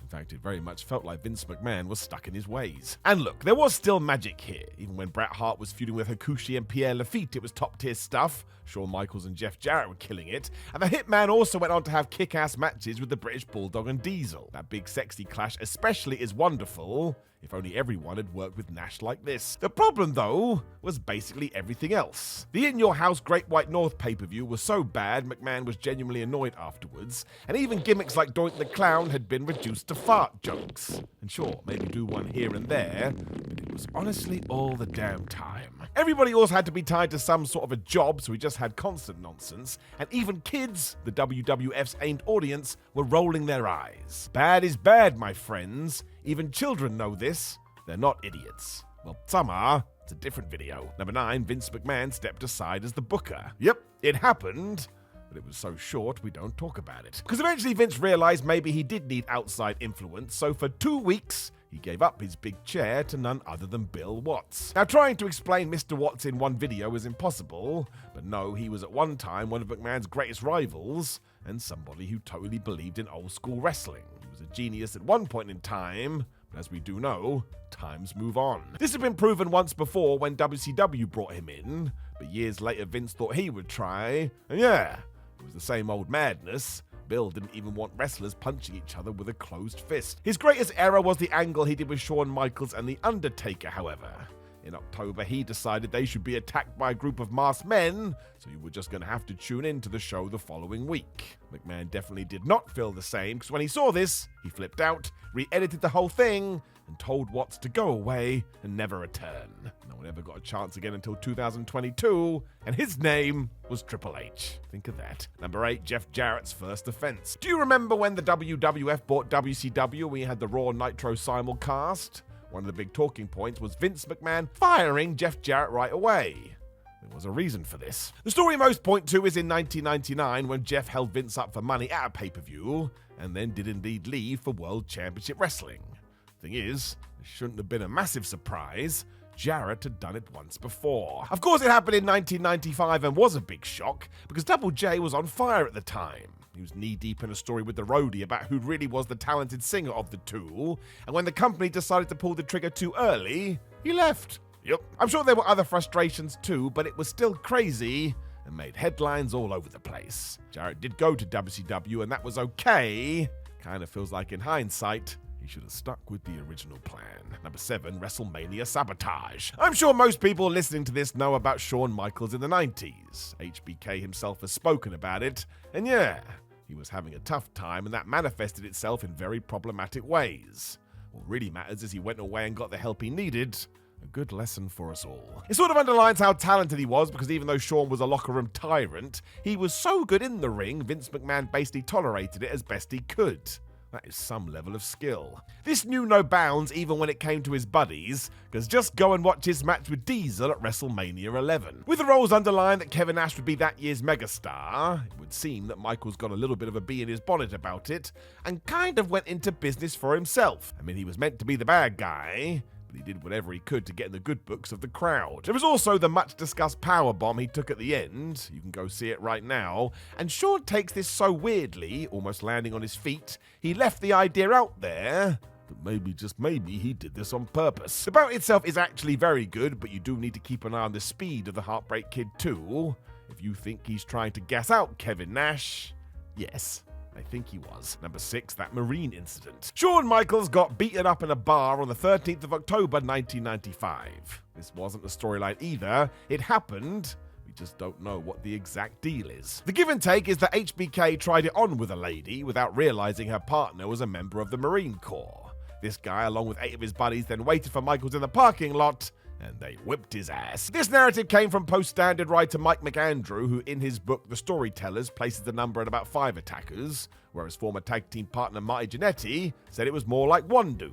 So who knows? Not I. To be fair, only one person named Douglas Griffith was charged with this assault, but all you have to do is watch the WWF TV to see that something most definitely did happen. Shawn was all kinds of battered and bruised, and I would imagine this didn't help with his overall behavior. I mean, nobody wants to be involved in such madness, and yet he couldn't get away from it. Number 5, the Great Wrestling. As already mentioned, the WWF was not in a great place back in 1995. Not only was the product itself stale, but behind the scenes wasn't peaches and cream either. Several high executives were fired, wrestlers themselves followed, and the money was heading in the wrong direction. A change was needed. That wasn't going to blow up until 1997, but interestingly, during this time of crisis, the World Wrestling Federation took that middle word, and they started to rely on it. Or they went back to ensuring that in-ring quality was at the heart of their main event. It did help given we pivoted to the likes of Bret Hart and Shawn Michaels, who were all-timers in the making, and it was this shift which balanced the books. It wasn't enough to turn business around, but go and look at the numbers. They did calm down to a certain extent, because fans were happy to watch some quality grapplers do their thing. It allowed the WWF to expand their pay-per-view schedule too, which in turn helped with the finances, but it's important to remember this. Far too often we act like Vince McMahon never gave a damn about this side of the industry. Couldn't be further from the truth. Number 4, WCW won a battle before the war. If we are going to talk about the Monday Night Wars, it has to start when Nitro launched on the 4th of September. WCW did a pretty good job in differentiating themselves too, because they not only showcased Brian Pillman versus Jushin Thunder Liger, but they had that closing cliffhanger with Lex Luger. Not a bad way to start. When you jump back to June, though, the WWF cancelled a planned NBC special that would have been a highlight package from WrestleMania 11, mostly because everybody knew it wasn't going to draw. The metrics told us all we needed to know. At the same time, however, Jimmy Hart and Hulk Hogan were being featured on a flipping LA Lakers game thanks to a relationship with Shaquille O'Neal, as the letters WCW were flashed on screen like they were the be-all and end-all of wrestling. McMahon took offense to that, so started showing clips of the Hulkster getting destroyed by a Yokozuna leg drop all over his TV. Because yeah, he knew, he's not stupid, and as we know, the following few years going to be an absolute roller coaster. Number 3, the unpopularity. So the chat today by many a wrestling historian is whether or not 1995 WWF was as unpopular as it's been made out. The answer is yes. Yes, it was. While they had been able to smash pop culture in the 80s, the company had been on a downward slope ever since because that's how life works. Once you've peaked, there's only one way you can go. The powers that be were also very slow to react to this, mostly because they thought they had found the magic touch. But the surprise is actually, it got worse in 1996, even if the overall landscape felt better. We base this on numbers because numerous 1995 pay-per-views outdrew their 1996 counterparts, including the big two. WrestleMania 11 sold 340,000 pay-per-views compared to 12's 290,000, and SummerSlam did the same. It was 205,000 to 157,000. So really it was 1997 when the WWF found their fire again, and thank goodness for that. If you're an actual fan, you don't get excited about bad business. That's just crazy. Number 2, the long-term story of Jean-Pierre Lafitte. Didn't see this one coming, did ya? To be fair, neither did I. We will go weird here to start as well and talk about Kevin Owens and that famous clip of him talking to Vince McMahon after his WrestleMania 33 match with Chris Jericho. If you have not seen it, the boss in no uncertain terms tells Owens he was not pleased with his work, which is sort of what happened to one Jean-Pierre Lafitte. Now, back in 1995, he had one hell of an underrated contest with Bret Hart at In Your House 3, so come 2008 when the man was getting back involved, he somehow got a WWE tryout. The soon-to-be PCO then waited around to chat to Vince afterwards, I suppose to get his approval, and when he found the boss, nope, apparently McMahon just pushed him out the way like he was nothing. Sheesh. The reason we include it here is because Pierre does actually think it ties into this period. During a 2009 interview, he admitted he had been super outspoken about the Clique, who he thought ruined the business for the entire locker room. The relationship between him and the promotion was then shattered when he refused to lose to Diesel at a house show, mostly because they were in Montreal. That was Lafitte's hometown, and he had been billed as an attraction. I'm gonna suppose he just didn't like the guy. It means there is such a mad story to all of this, and maybe 13 years later, it actually was still ticking away in Vince McMahon's mind. Number 1, we got The Undertaker versus Kane. Sort of. It was the same performers at least. And the first proper clash between the on-screen brothers was at WrestleMania 14 in 1998. But thanks to the relationship between the WWF and Smoky Mountain Wrestling, Taker and Glenn Jacobs actually fought in August 1995 at the SMW Super Bowl of Wrestling. Jacobs was known as the Unabomb then, and because he was big and needing of the experience, the dead man was drafted in, and they had a scrap. By all accounts, it was pretty good too. Must have stayed in some people's heads come 1997. Of course, poor Glenn would have to be Isaac Yankem, the wrestling dentist, in between all this. And he was the fake Diesel. Thank goodness he found the Big Red Machine character. It felt like he was already on borrowed time, through no fault of his own. You will struggle to find 2 years in WWE history more tonally different than 1995 and 1997. 95 was an antiquated, bleak nightmare. 97, meanwhile, was absolutely wild, with WWE on the cusp of something truly amazing ahead of its next boom period. Given these huge differences, it only makes sense that the year in between 95 and 97 was pretty damn wacky. Hello there, my very good friends. I'm Andy from WhatCulture, and here are 10 things you didn't know about WWE in 1996. Number 10, a creative spike. While not necessarily a great year, 1996 was about as creative as the then WWF ever got. The creativity wasn't necessarily good or even consistent a lot of the time, but the willingness to explore virtually every new direction underscored a crazed response to the omni-shambles that was 1995. The WWF either invented or bought borrowed no less than 8 new gimmick matches that had never been seen on its own programming before, including the Iron Man match, Boiler Room Brawl, Buried Alive, and the Crybaby match, which was absolutely dire. Of these new stipulations, the Boiler Room Brawl was key. Mankind and The Undertaker destroyed one another in a violent and compelling backstage fight that unlocked a new realm, a new creative outlet, and informed the endlessly entertaining hijinks of the imminent Attitude Era. 1996 was the year in which, between the incredible brawling of the strap and Boiler Room matches and the technical purity of the Iron Man, the WWF embraced true stylistic change for the first time. 1996 was the year in which the WWF started to get it. Number 9.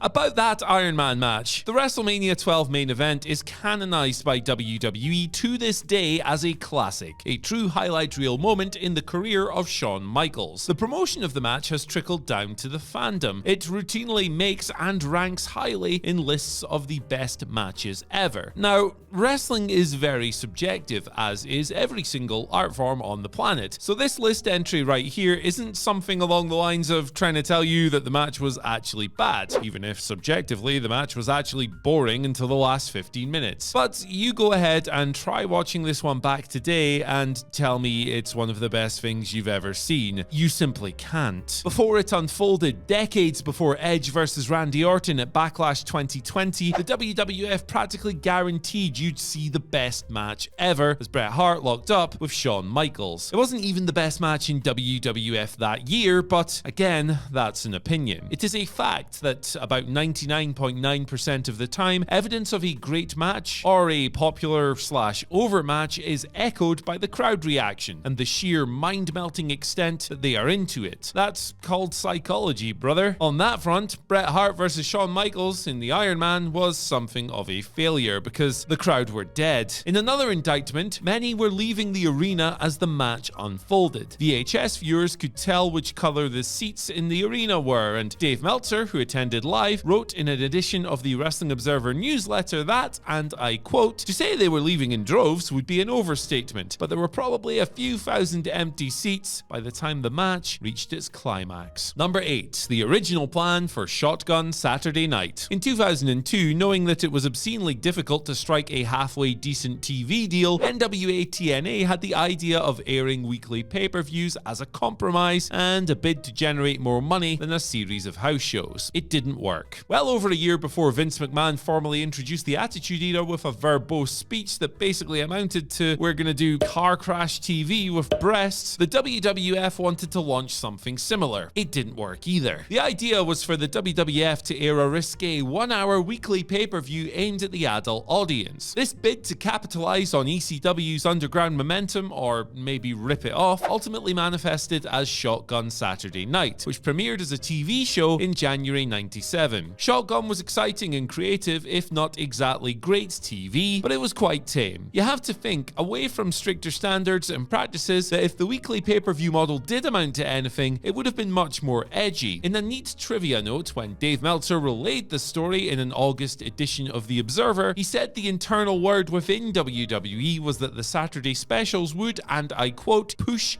the envelope." Vince would go on to use that exact same verbiage when kickstarting the Attitude Era in December 97. There was a company-wide awareness in the then WWF that things needed to change, but these experimental ideas only took root months or even years later. Number 7. The Clique's chokehold was real. The Clique had a chokehold over Vince McMahon, which they used, allegedly, to throttle the life out of anything that did not involve them and anything that they could get away with. And they manifested this quite brutally in 1996. Dave Meltzer, that man again, reported in a May edition of The Observer that Vader had to do criminally short dark match jobs for Shawn Michaels ahead of their SummerSlam main event. Jim Cornette has always said that Shawn didn't want to take the beating that came with working Vader, and he was right. If you look at the data on Cage Match or another website, Shawn often went over Vader in under 5 minutes. Meltzer reported that Vader was so furious at this that he was once heard saying, "This is BS laying down for this guy," when storming to the ring. Shawn Braun went double time going over Diesel on the house show circuit, who was already on the way out of the company. But you'll never guess who Razor Ramon did jobs for on the way out. Between May 17th and 19th, in 4 matches across the legendarily brutal WWE schedule, Scott Hall stared at the lights for one Hunter Hearst Helmsley. Helmsley subsequently was punished for the curtain call. Or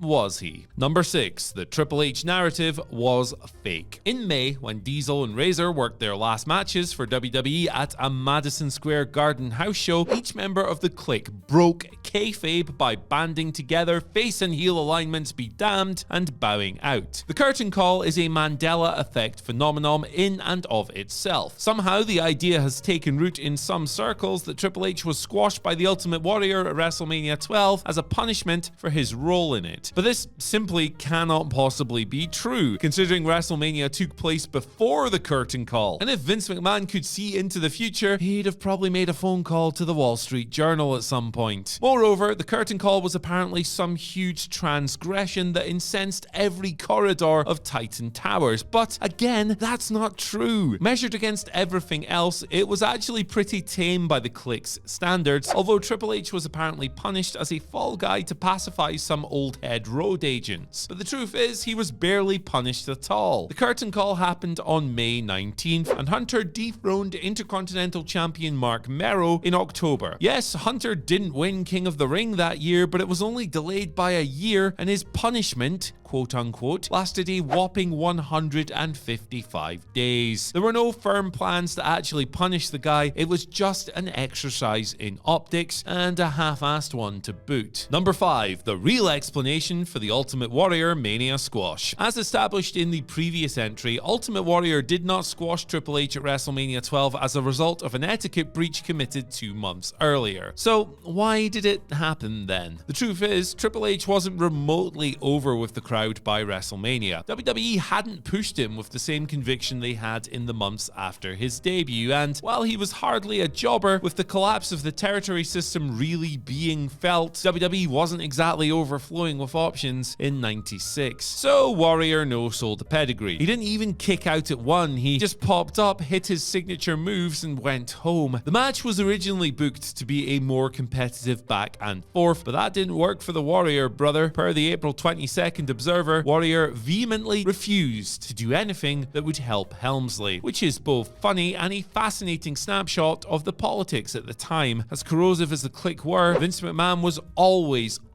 going to favor an absolute muscle freak over the lot of them. Number 4. The Bushwhackers were still around. You may remember the Bushwhackers, the arm-throwing, head-licking mad lads who may well have been too stupid even for the WWF of the late 1980s. Great as the sheep herders in the Fed, they were not. Very much the brand of comedy that only Vince McMahon found to be a riot. They simply weren't funny. They weren't even caricatures of people or even stereotypes, which Vince McMahon loved. People from Australasia don't do daft movements with their arms or lick people indiscriminately, at least the ones I know. They do normal human stuff and get attacked by spiders the size of horses. Everybody knows that. To understand the extent to which Vince was in the midst of an identity crisis as a promoter, in the same year that he first began to recognize that there were actual human beings underneath the glorified Hasbro plastic known to most people as skin, the Bushwhackers returned after several months away, and crikey, they evolved into Australian stereotypes, which is particularly absurd considering they were from New Zealand. Great. Number 3. One wrestler had no business being in the ring. Terry Gordy was a fantastic wrestler in his heyday. A massive unit who could bump and move, he was mean, legitimate, and a perfect contrast to the clean-cut Von Erichs, against whom his fabulous Freebirds warred to mega drawing effect in the 80s. Gordy was special, and as such, he starred for All Japan Pro Wrestling in the early 90s. Impressive, given the stratospheric in-ring standard in that company. The trajectory of Gordy's career and indeed life changed forever when, in August '93, he entered a coma for 5 days following an overdose. He had to learn how to do everything in life all over again, but tragically, he awoke an entirely different person. This different Terry Gordy was a stranger to himself almost. He had suffered profound brain damage, and yet, as a favour to Michael Hayes, hired by the WWF a year earlier, Gordy was brought in and repackaged as a turncoat druid to be The Undertaker's last monster of the week. Gordy, potentially through muscle memory, could somewhat emulate being a pro wrestler, but he just wasn't present. Jim Ross stated on his podcast that he was glad Terry didn't end up hurting himself or somebody else, but wrestling being wrestling, a gross industry, he continued to work until 2001, the year of his passing. Number 2, a funny legal letter. Scott Hall, as you'll know, turned up in WCW to initiate the New World Order angle. On an otherwise dire Nitro on May 27th, he interrupted the match and famously said, "You know who I am, but you don't know why I'm here," delivered in his Razor Ramon voice. It was heavily implied that he was an unwanted guest operating on behalf of the WWF, which was great, but an untenable idea. This was a WCW storyline not even remotely endorsed by the WWF, and that aspect of the act was abandoned when Hall was threatened with legal action. Were he to not drop the voice, the WWF would withhold both merchandise royalties and the pay-per-view payoffs that were due to him. What's hilarious about this is that it was technically the IP of Universal Pictures in a very roundabout way. Razor Ramon was heavily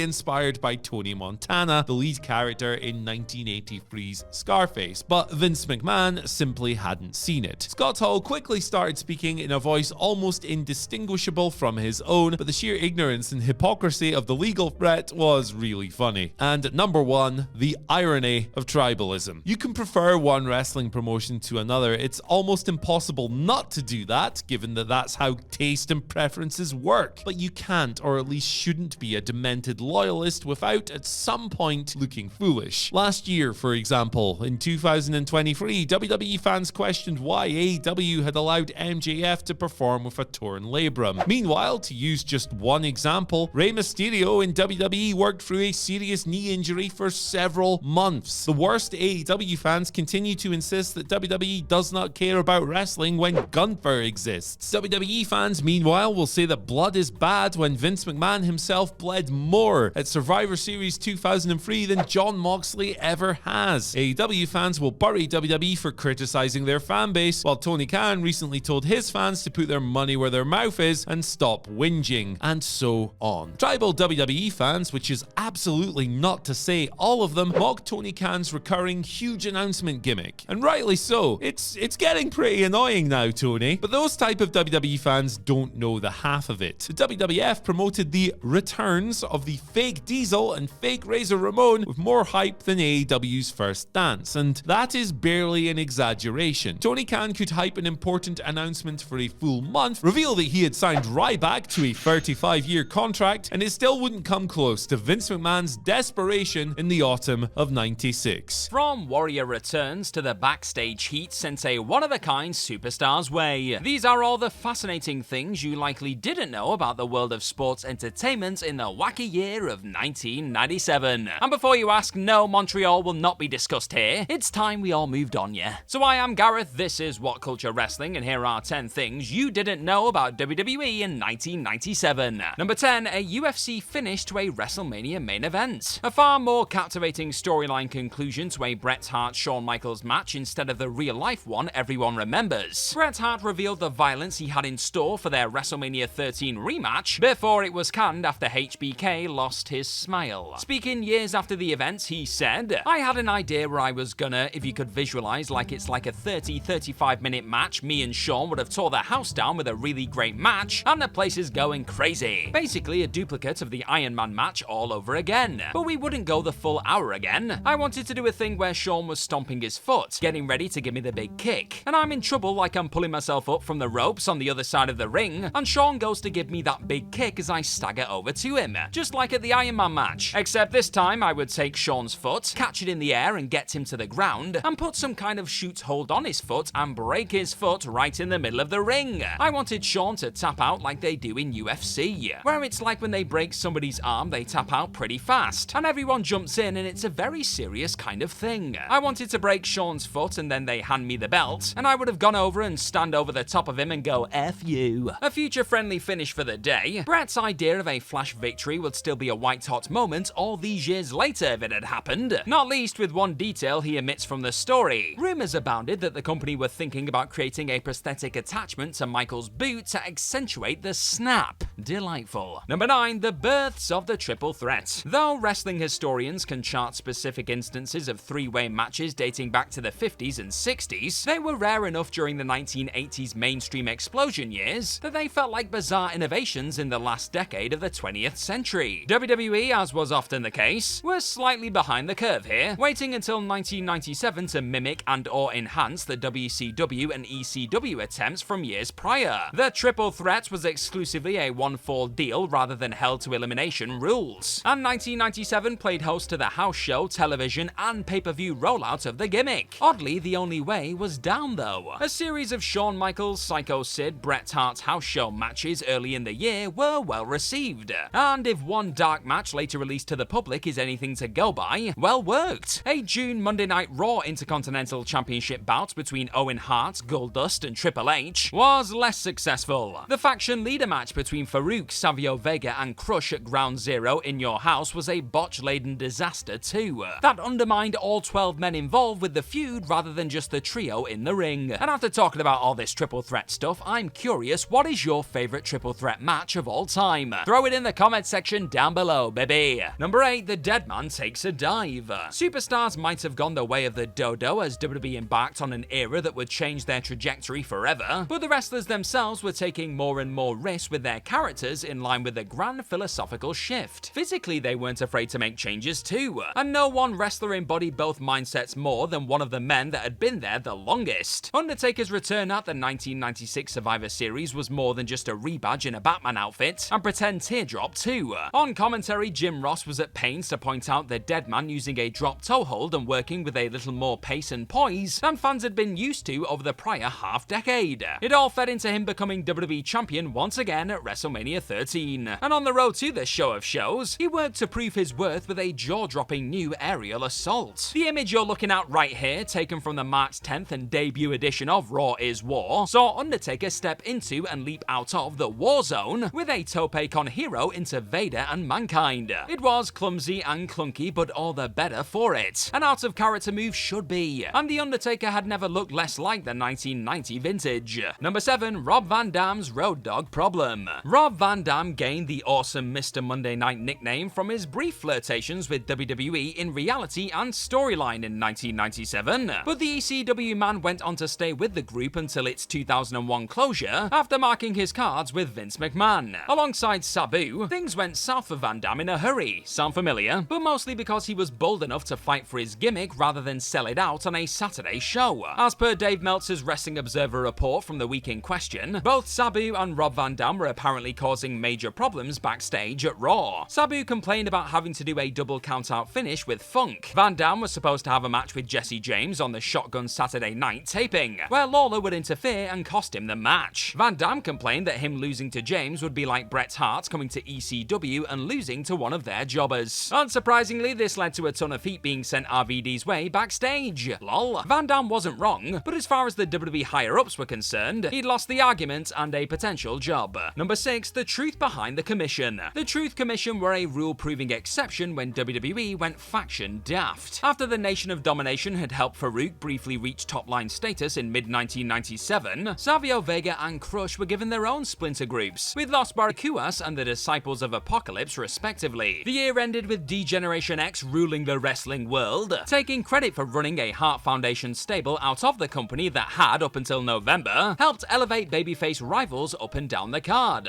Coincidentally, it was Bret Hart that opened the door for the ill-fated Truth Commission. The Hitman met actor Robin Smith during a South Africa tour and helped him get a role as the Commandant, a caricature heel leading a rebadged USWA outfit featuring Recon and Kurgan alongside Sniper as a supposedly dangerous new force. Though Kurgan's size and menacing expression ensured that Vince McMahon would at least give him a few tries, the same couldn't be said for a faction failing to inspire. The former Mantor was briefly installed as the Masked Tank, and the Commandant was replaced by a fast-talking Don Callis in his breakthrough role as the Jackal. But the die had been cast. The group were done and dusted in early 1998. And cheers for watching this video today, folks. If you like what you see, go and tap on that subscribe button down below. Number 5, the first wrestler to appear on Raw is War was Psycho Sid. And why not? The company needed the master and ruler of the world as much as he needed them. And as WWE champion before handing the gold off for good a few weeks later at WrestleMania, it was an example of the company putting their best foot forward. Raw is War launched on March 10th, 1997, as one of several major changes the company made in an attempt to polish up a product that was getting badly battered in a ratings and perception war by World Championship Wrestling. WWE required a wholesale reboot, and from the first segment onwards, it was clear the changes were going to be more than aesthetic. Sid opened the show questioning if he could trust The Undertaker ahead of their Show of Shows match. The two forged an uneasy alliance to fight off Bearer's men to close out the segment, leaving plenty behind for the evening's main event. Number 4, a royal replacement for Stone Cold Steve Austin. Having spent years as bitter rivals in WWE canon, it was quite the jaw-dropping turnabout from Jerry Lawler when he started favouring newly minted heel Bret Hart in the summer of 1997. This, as with most things the King did for the market leader, didn't really count in Tennessee, or at very least only counted with the Hitman himself. In local markets, Jerry was the eternal babyface hero in contrast to any of the local heel threats and or those he opposed on WWE television. As a result, he worked a unique match as effectively a fill-in for none other than Stone Cold Steve Austin the night before WWE pay-per-view Ground Zero in your house. At that show, Austin and Dude Love surrendered the tag team championships due to the devastating neck injury sustained by the Rattlesnake against Owen Hart. 24 hours earlier though, Dude and the King defeated Owen and Davey Boy Smith in a best-case scenario house show made good. In the weeks that followed, Lawler was one of several company figures Austin hit with the stunner as he convalesced. For one night though, he was the audience's surrogate for the industry's fastest rising star. How strange. Number 3, the original Mike Tyson idea. Or to be more specific, the original Mike Tyson idea from that era. Tyson was set to appear for WWE in 1990, guest starring as an official for a Hulk Hogan-Randy Savage Saturday night's main event match, as the organization continued to ride the wave of their late 1980s momentum. He never made the February 23rd showdown though, because his recent rival did. Buster Douglas had shocked the world and defeated the baddest man on the planet, and got this guest spot instead. 8 years later, shock wouldn't quite capture the full range of emotion around Tyson. Banned from boxing, having bitten Evander Holyfield's ear on June 27, 1997, Iron Mike was a golden opportunity circus attraction for WWE to court for WrestleMania 14. But this event could have been binned had he accepted Ken Shamrock's out-of-nowhere challenge for a fight on an April edition of Raw. The world's most dangerous man was there to plug his pay-per-view debut against Vader the following month, but with the Mastodon still sequestered under house arrest in Kuwait for assaulting a breakfast television host, the world's most dangerous man targeted another famous fighter instead. Nothing came of the call-out, of course, and the two terrifying ships never had another chance to pass in the night. Number 2, the end of an era. Prior editions of these lists have bid fond farewell to some of the voices that brought to life the very best and worst of the market leader during the 1980s. But 1997 saw the end of the show that hosted so many of those moments. Since 1986, WWE superstars, formerly Superstars of Wrestling, had played host to some of the biggest matches and angles in WWE in between their increasing pay-per-view schedule. Monday Night Raw's inception in 1993 had relegated its importance, and the show's increasing irrelevance and WWE's fall from grace resulted in Superstars losing its syndicated spot and becoming nothing more than a recap show in the United States from March onwards. As is often the case, the show that came in like a lion went out like a lamb. The last episode aired on March 9th, featuring matches taped from the company's recent tour in Germany. The final ever main event saw Ahmed Johnson score a routine victory over Leif Cassidy. And that was that. Number 1, the return of the Ultimate Warrior. Again! Seemingly unthinkable after their most recent blow-up less than 1 year earlier, the extent to which Vince McMahon was still willing to rely on the Ultimate Warrior as late as the winter of 1997 is genuinely shocking. Not least because he'd literally just told Bret Hart he didn't have the the money to keep him around. Unthinkable until it was leaked in 2014 was that McMahon still believed a champion who had failed to replace Hulk Hogan 7 years earlier would be a better fit to rival the Hollywood heel version, not least with an unstoppable Stone Cold Steve Austin on the rise. As revealed by a contract offer made to Warrior in December 1997, a 5-year deal at $750,000 per annum guaranteed were the terms. That accounted for the 14 days per month he'd be needed for, alongside an attractive merchandise package. It wouldn't have worked, probably shouldn't have been offered, and couldn't have been further away from where the company was going. What a weird old year, eh? 1998 for many people is the definitive year of WWE wrestling. The Monday Night War had gone nuts, Steve Austin was about to blow up, not literally. DX were pushing the envelope, and the energy from the crowds was something else.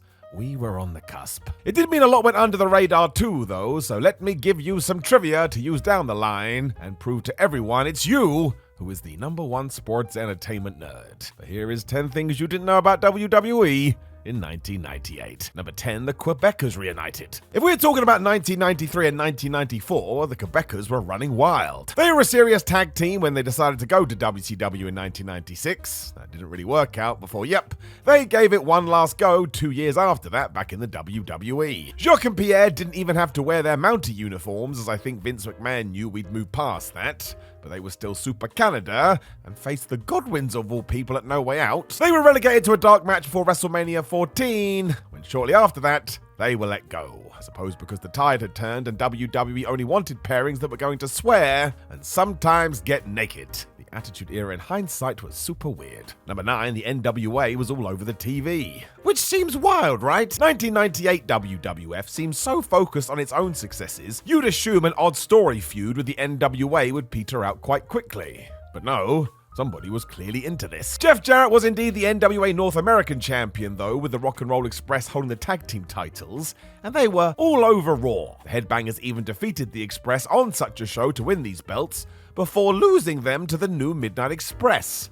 This was crazy. The New Age Outlaws then challenged those guys at the King of the Ring pay-per-view, which was also wild, because on one side of the ring we had Billy Gunn, on the other, there was Bart. I think all in all, the National Wrestling Alliance were around for about 6 months. I did my maths. That's about half the year. Yet nobody talks about this today. Not sure if that's good or bad. Number 8, Vic Grimes and Erin O'Grady were signed after a dark match. For the younger viewer, before NXT in the Performance Center, it was the dark match where most new recruits were signed. You'd be sent out there before a TV taping as the powers that be watched you work, and if you impressed, a contract was often waiting afterwards. That happened prior to Raw in January 1998, where Vic Grimes and Erin O'Grady competed against one another.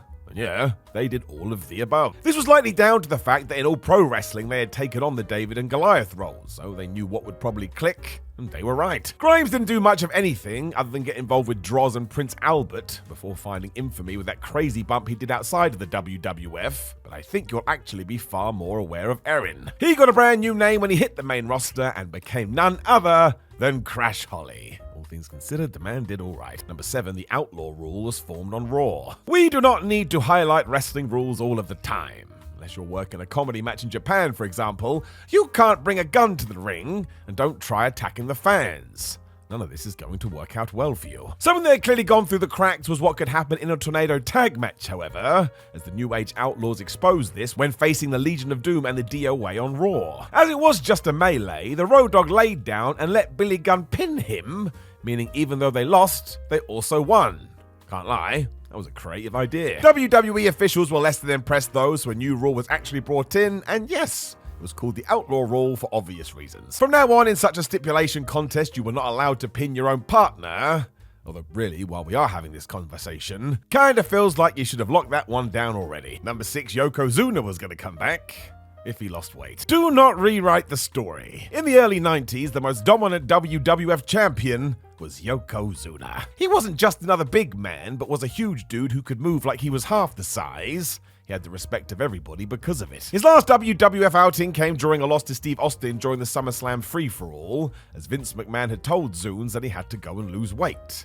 He had become too big and it wasn't healthy or safe. Once this had been achieved, Yoko could return in 1997 when there was a hitch. He struggled to get down in pounds, meaning the comeback was pushed back a year. When more issues arose, the state athletic commissions wouldn't allow Yokozuna to fight at this weight, Because yeah, they too were worried. There was real hope he could kick this too, as people wanted him during the Attitude Era. Very sadly, the real life Rodney Anoa'i never found the way. He passed away too soon in 2000. I tell you too, he would have smashed this period. He was one of a kind. Number 5, the Brawl for All's real plans. So most of you actually do know this story today, but it's worth repeating, just in case anybody ever actually thinks about doing anything this stupid again. The Brawl for All, however, was a Vince Russo creation where wrestlers would fight for real, instantly telling the fans that everything else you saw on the card was fake. I still cannot believe that we did this. The idea was that Dr. Dusty Williams would legitimately knock out everyone to establish himself as the real deal, when he could take on Steve Austin, who was the WWF's new top guy. Now that was a fine theory, but of course when you're dealing with proper knockout blows, you don't know what's gonna happen. And yep, Bart Gunn just wanted to win, so smashed Williams so hard, he lost. Whoops. Poor Bart didn't even benefit from this as management was so upset. Gunn had to face professional boxer Butterbean at WrestleMania, where he also got killed. Soon after he was released. Let's never talk about this again. Number 4, and it ended Brackus' career. Remember Brackus? Probably not. He was a proper Vince McMahon late 90s dude, as he got hired based on his physique. It was so green, a planned program with Bret Hart was canned instantly. The bad part was Brackus had only a couple of proper wrestling matches when we threw him in the Brawl for All.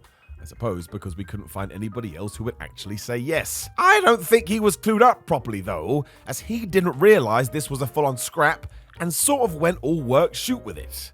His opponent Savio Vega knew the deal, so Brackus ended up with a destroyed shoulder, broken knee, and a shattered nose. Number 3, the apparent plan for Bret Hart. So at WrestleMania 14, Steve Austin faced Shawn Michaels and we started a whole new era. However, if Bret Hart hadn't have gone to WCW, apparently the Heartbreak Kid wouldn't have been available for this role, because he would have been finishing his feud with the Hitman. All of this comes from the WWE produced Greatest Rivalries DVD, where they all talk about the fact that this is what Vince McMahon did envision for the main event, and we were going to have Bret and Shawn for the world title. It makes the whole discussion of the Montreal Screwjob even more interesting, because how much of this was a sliding doors moment?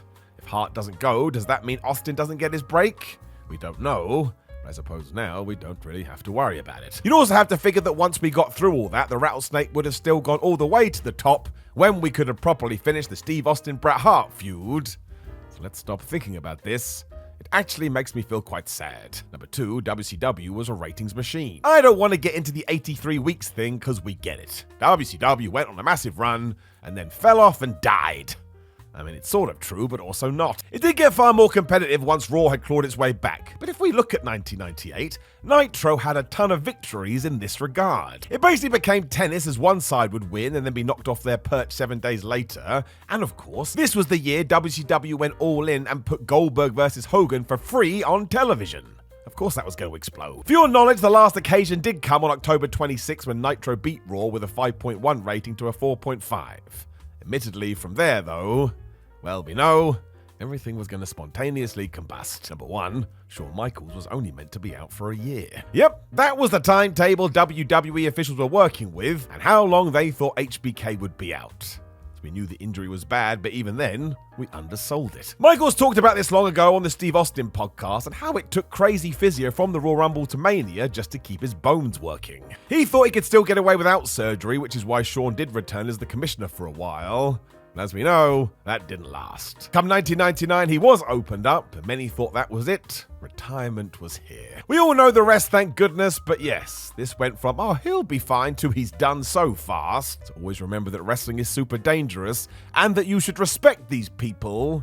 They really are giving us a lot. The Attitude Era was a different time. As a label, Attitude was first used in 1997 to reflect not only the edgier product, but also how much spirit, ability, and skill it took to be a wrestler. It was as gross as it was great, and it really was a different time. Hello there, my very good friends. I'm Andy from WhatCulture, and here are 10 things you didn't know about WWE in 1999. Number 10. WWE outdrew WCW debut at the Georgia Dome. Shocking if not surprising at the time, WWE had become such an unwavering, unrelenting success story by the fall of '99 that barging into the enemy's spiritual home and making it their own was par for the course rather than some sort of transgression. The iconic Atlanta venue had played host to the legendary WCW title change between Bill Goldberg and Hulk Hogan in the red-hot summer of '98. But a spectacular creative and financial collapse, including the infamous finger poke of doom, saw that Nitro crowd drop from 41,000 to 25,000. If that wasn't bad enough, most of the locals hadn't switched off but simply switched over. Raw packed in 33,000 for the October Raw taping there and went from strength to strength. WCW, by accident or design, never ran the venue again. Number 9. 30,000 plus Raw attendances. Running the Georgia Dome was as much a public statement from Vince McMahon that WWE was on the top of the wrestling mountain again as it was an attempt to draw a big house and make money at the gate. 30,000 plus people squashed in for a mere television taping, which was a nice bonus for atmosphere and vibes, and there's every chance the whole crew would have been wanting another taste of that after a sensational edition of Raw at Toronto's Sky Dome earlier in the year. That night, an eye-watering 41,432 got a slice of the good stuff. Once a place fit for the historic Hulk Hogan-powered WrestleMania in 1990, the iconic venue was home to the flagship and hottest story in all of pro wrestling. Vince McMahon and Steve Austin at long last faced off ahead of finally going one-on-one in a steel cage match at St. Valentine's Day Massacre, and the image of the boss screaming in the rattlesnake's face became one of the defining images of their entire multi-year story. Number 8. An insane SummerSlam statistic. Although WWE had been one of the modern innovators of pay-per-view since the mid-80s and stacked them up at a rapid rate after going monthly in 1995, SummerSlam 99 proved to be the first time a very significant trifecta of results went down. It took until SummerSlam for all 3 of the original WWE Triple Crown titles to change hand on the same night. WWE Tag Team Champions Kane and X-Pac lost their straps to The Undertaker and Big Show. In the evening's opener, Jeff Jarrett dethroned D'Lo Brown to score his 6th and final IC title. And at the other end of the card, Stone Cold Steve Austin was dropping his WWE Championship, not to Triple H as was originally planned, but to a Mankind specifically inserted to transition the belts between each of his opponents. Number 7. The hidden last hurrah of a company legend. Gorilla Monsoon's final on-screen appearance for WWE was bittersweet. A WrestleMania 15 cameo as a judge for Butterbean's destruction of Bart Gunn in a brawl-for-all encounter resulted in the company legend and industry icon getting one of the biggest reactions on the entire show. It was also a realization for everybody watching just how rapidly the Hall of Famer's health was declining. A WrestleMania standing ovation was quite a fitting send-off for the legendary figure before his unfortunate passing in October. But there was an epilogue of sorts for one of the company's longest tenured voices in the form of the UK airings of Superstars. Interestingly, he worked those shows as a tweener as WWE president, and he tended not to take an anti-corporation stance even if it meant not backing the baby faces of the day. It's strange, really. Gorilla's voice didn't fit the product anymore, but he was still a welcome addition. When just about every aspect of the company had pivoted to the excesses of Attitude, he was a holdover that provided a brief but welcome relief. Number 6. A WWE WCW Super Show. Well, sort of. Curtis Comes Home was a 30th of July supercard featuring a host of wrestlers from WWE, WCW, ECW, and beyond, serving as a fundraiser for beloved referee Brian Hildebrand, aka Mark Curtis. Hildebrand was suffering from stomach cancer at the time and used the money to go towards his medical bills, easing his situation somewhat before his tragic passing later in the year at just 37 years old. Such was his popularity that all the wrestlers worked it for free. The major organizations even funded travel for their participating performers, and the show even featured a rare WWE versus WCW match. Again, sort of. Chris Jericho had yet to debut in WWE when he squared off against the company's backstage interview man Terry Taylor. Coincidentally, Y2J's debut for the market leader wasn't too far off from Taylor jumping the other way. The former Red Rooster was back doing interviews and more for WCW until the organization was bought by Vince McMahon in 2001. Number 5. Snake bitten by a rattlesnake. Bruce Pritchard has spoken on multiple podcasts about how Steve Austin was by far the most challenging talent he ever worked with, echoing sentiments by by others implying that the Rattlesnake would and could brick wall ideas if they didn't fit his character. Such is the prerogative of a top star, and in this case, the top star that returned the company to the peak of pop culture. But as Vince Russo came closer and closer to exiting WWE in the autumn, so too did one of the names. Austin declined for end-of-year programs. Per lots and lots of stories at the time, Austin scoffed at plans for him to feud with Jeff Jarrett and Billy Gunn. The latter ended up working with The Rock before being awkwardly placed back alongside New Age Outlaws partner Road Dogg, while the former followed Russo out the door to Atlanta when the moment came. The two things might have been related as well. The same stories suggested that Russo's allies felt Vince McMahon should have stepped in to support the writer, and the decision to not do so added to Russo's mounting lists of reasons to leave. Number 4. Chris Jericho's rocky start. Long before Vince Russo's name became associated with the worst moments in wrestling history, his creative vision was credited constantly as to how and why WWE had turned their business around. The ramifications when he left seemed enormous, and allegedly had a knock-on effect on Chris Jericho. Y2J's earliest days in the company weren't the happiest, and Wade Keller reported as much at the time. When Russo scripted Jericho to beat The Rock on October 4th, WWE's bookers, according to Keller, changed the finish to The Rock winning. At that stage, Jericho simply hadn't impressed management or his fellow wrestlers with his in-ring ability or his ability to sustain heat in his matches. Presumably a Russo favorite anyway, Jericho losing to The Rock was the closest either man had to a payoff from the Canadian's iconic debut. As it was, Jericho wasn't able to score that huge victory, and in fact would be forced to wait another 2 years before The Rock became the first of the established WWE top-line crew to put him over with genuine conviction. Number 3. Michael Cole spoiled the main event of WrestleMania. Some people would argue that Stone Cold Steve Austin spoiled the main event of WrestleMania himself when he turned up wearing a t-shirt for his one-on-one showdown with The Rock, but the Rattlesnake forgetting his signature black vest for the night was forgotten as soon as the pair started throwing fists. The hottest match in pro wrestling couldn't be tempered by the aesthetic setback, and nor was the live crowd in the building aware that a Michael Cole commentary flub had kinda clued the people in at home as to who was winning. When plugging a home shopping channel link up starting after WrestleMania, Cole noted how "we'll hear from the new WWE champion" with his post-game comments. A misspeak that was missed by plenty. Those who picked it up didn't let Cole forget over the years. Though not the specific reason Michael ended up being switched out for a returning Jim Ross in the headline bout itself, the overwhelmingly positive response that JR received was as much to do with the fans thinking it was still very much his position. And lots of Cole's little gaffes like this over the years were only part of the reason why. Number 2. Gone forever equals 55 days. Vince McMahon is no stranger to a bold-faced lie. And when the chairman's loose relationship with the truth met Vince Russo's chaotic booking energy, one of the biggest payoffs in company history was undone in less than 2 months. Fully Loaded's main event between Steve Austin and The Undertaker was primarily for the WWE Championship, but an end-of-an-era stipulation was added to the First Blood match to ensure that the last cut would be the deepest. It was simple. If Austin lost, he would never get another shot at WWE's top title. If he won, Vince McMahon would be gone for good. Capping a rivalry that had kicked off in late '97, the stipulation felt like a suitable final chapter, particularly as McMahon had the opportunity to take a step back with his character while it was still red hot. But instead, the heat morphed into cheers when he returned as a babyface opposing Triple H just a month and a half later. Vince would then write himself off TV again in December, lasting a tiny bit longer before coming back as part of McMahon in Every Corner for WrestleMania 2000. Number 1. The Stone Cold Truth. Is what exactly? At Survivor Series 1999, Stone Cold Steve Austin was hit by a car. This ruled him out of the planned main event WWE Championship clash with Triple H and The Rock, and indeed out of all physicality for the better part of a year, save for a memorable cameo at Backlash 2000 in April. With the whole story being remembered for the terrible payoff involving Rikishi than anything else that actually happened in the aftermath, it escapes criticism from being one of the worst ever bait and switches in WWE history. The phrase "card subject to change" exists for a reason, but the Wrestling Observer reported that WWE and Austin both knew enough by November 5th, that's 9 days before Survivor Series, that the test results on Austin's previously injured neck were enough to rule him out of action immediately. They knew he wasn't going to be able to wrestle on the show, and yet they advertised it anyway. The The in-ring records backed this up as well, because in the build-up to Survivor Series, Austin hadn't wrestled since the 1st of November, suggesting that even if the pay-per-view was a goer, he couldn't be risked for any other dates in the interim. For his part, Bruce Pritchard has denied the timeline. He's disputed it, suggesting on his podcast that people didn't know until the day before or the night before, and that everything was up in the air until just before the show. The ambiguity around the decision was the last of the show's concerns. It was a total stinker of a pay-per-view that appeared to suggest Vince Russo's acrimonious departure from the creative team would make things even worse. Like I said at the start of the video, it was a different time. Thanks everybody for tuning in. I've been Andy. Check out the video that's currently on your screen, and I'll see you later.